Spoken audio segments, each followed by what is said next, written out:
तो भैया ये कहानी की शुरुआत यहाँ से होती है।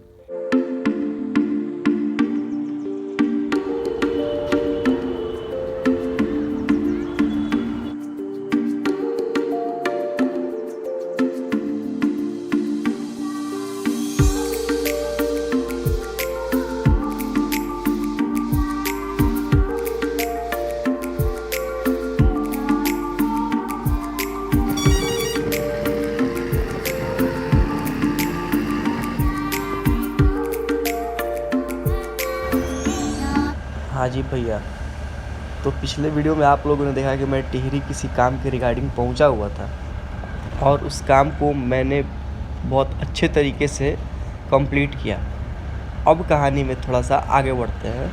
तो काम कंप्लीट करा के मैंने वापसी का गाड़ी पकड़ा और मैं नीचे ऋषिकेश की तरफ बढ़ रहा हूँ। और ऋषिकेश जाते समय रास्ते का ये जो मनोरम दृश्य था, जिसको देखकर किसी भी व्यक्ति की आंखें खुली की खुली रह जाएंगी, क्योंकि ये व्यू इतना शानदार था कि इस पर से नज़रें हटाने का नाम ही इंसान नहीं ले पा रहा था। और ये जो वहाँ के लोग होते हैं ना, पहाड़ी लोग, उनके बारे में तो बस मत पूछिए।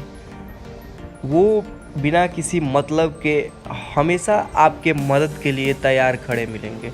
और ये चीज़ वहाँ मुझे सबसे बेस्ट लगा, क्योंकि वहाँ 3-4 इंसान ने जो मेरी मदद की होटल खोजने में या फिर मेरा जो लोकेशन था उसे खोजने में, वो आज भी मेरा हाल चाल लेते हैं कि बाबू कैसे हो, सब ठीक है, कब आना है फिर दोबारा। मतलब क्या ही बताया, हम तो रेडी हो गए हैं उन लोगों के। तो पहाड़ी लोगों के बारे में जितना कुछ भी कहा जाए ना, उनकी अच्छाई के बारे में सब कम। और ऋषिकेश पहुंच के हमने बस लिया और बस से फिर हम वापस जा रहे हैं हरिद्वार के लिए। और रास्ते में ये सड़क के किनारे ये दीवारों पे जो चित्र उकेरा गया है ना, ये कुंभ मेले की तैयारी, जो कि 2021 में कुंभ मेला था, उसी की तैयारी के लिए इन सब चित्रों को उकेरा गया है, ताकि ये सब चीज़ें लोगों को अच्छी लगे। और फिर बस से होते हुए हम जल्द पहुँचे हरिद्वार के लिए, क्योंकि नेक्स्ट डे इवनिंग में हमारा ट्रेन था। और ये जो सामने व्यू दिख रहा है, ये हरिद्वार का व्यू है। और इस शिव जी की प्रतिमा को तो आप अच्छी तरह से जानते होंगे, जो भी व्यक्ति हरिद्वार आए हुए हैं। और वापस से अब हम जाएंगे होटल जहाँ मेरे फ्रेंड हैं, और वहाँ जाके फिर नेक्स्ट डे हम लोगों को ट्रेन पकड़ के वापस गोरखपुर के लिए निकलना है। और हरिद्वार में पहुँच के रात में हमने 8 बजे मेरे 2 मित्र जो हरियाणा के थे, सब लोगों ने साथ में गंगा जी में स्नान किया। और रास्ते का जितना भी थकान था वो पल भर में छूमंतर हो गया। और उसके बाद ये जो व्यू है ट्रेन में इस छोटी सी बच्ची का है, जो हमारे बगल की सीट पे ये भी हमारे साथ आ रही थी। और फिर ट्रेन में सफ़र करते करते हम लोग पहुँच रहे हैं गोरखपुर के लिए। और गोरखपुर से फिर हम लोग सिवान के लिए ट्रेन पकड़ेंगे और वापस अपने घर को आएंगे। और इस प्रकार सिवान में हमारी सकुशल वापसी हो गई।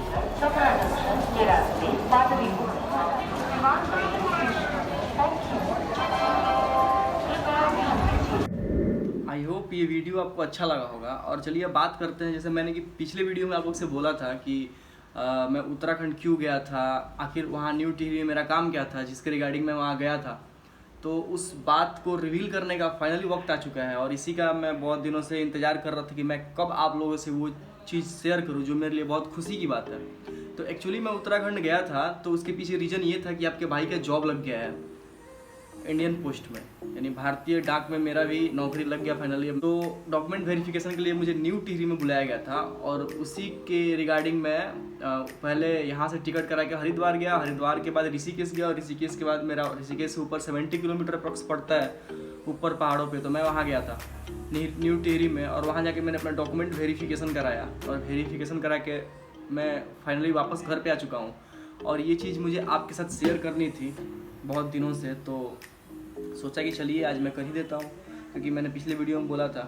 और जॉब तो लग चुकी है और बहुत खुशी की बात है मेरे लिए। और हर एक मिडिल क्लास फैमिली के पलने वाले या रहने वाले बच्चे का एक ड्रीम होता है कि उसकी गवर्नमेंट जॉब लगे। और फाइनली महादेव का जो आशीर्वाद रहा मेरे ऊपर, मेरा भी जॉब लग गया। और जॉब भी ऐसे जगह पे लगा है कि बस मत पूछिए।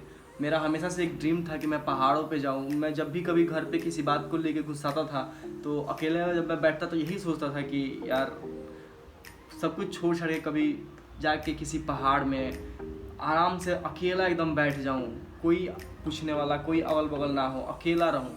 और देखिए ऊपर वाले की, महादेव की कृपा दृष्टि कि उन्होंने मेरा वो सोचना एकदम से चरितार्थ कर दिया, सच साबित हो गया। और फाइनली मैं कुछ दिनों बाद बस मैं ज्वाइनिंग का वेट कर रहा हूँ। जैसे ही ज्वाइनिंग लेटर आएगा मैं उत्तराखंड के लिए चला जाऊँगा और वहीं पे जाके एक नई जर्नी की शुरुआत करेंगे हम। और सबसे मज़ेदार चीज़ ये है ना कि यार मैं यहाँ घर पे रहता हूँ, मैं कभी आज तक घर से बाहर गया नहीं। एक दो दफ़ा गया था तो वो भी वहाँ फ्रेंड लोग होते थे जो मेरी हेल्प करते थे। मैं पहली बार अकेले घर से बाहर जा रहा हूँ और मुझे इवन एक कप चाय तक बनाने नहीं आता है। तो ज़रा सोचिए, जिस इंसान को चाय बनाने नहीं आता है, वहाँ मैं जाऊँगा तो वहाँ एकोमोडेशन का कोई व्यवस्था नहीं है, खुद से रहना पड़ेगा, खाना बनाना पड़ेगा, खुद से सब कुछ करना पड़ेगा। तो वो भी एक बहुत ही इंटरेस्टिंग चीज़ होने वाला है कि मैं उन चीज़ों को कैसे हैंडल करता हूँ, कैसे खुद क्या बनाता हूँ, क्या खाता हूँ।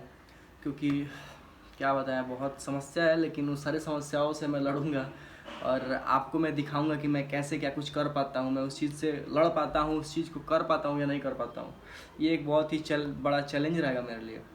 तो चलिए, यही चीज़ मैं आपको बताने वाला था। और अगर आपको भी खुशी हुई हो मेरे जॉब की तो कमेंट में ज़रूर बताएं और जो भी अपडेट रहेगा वो मैं आपको फिर बताता रहूँगा। चलिए मिलते हैं नेक्स्ट वीडियो, तब तक ले दीजिए मेरी याद। नमस्कार।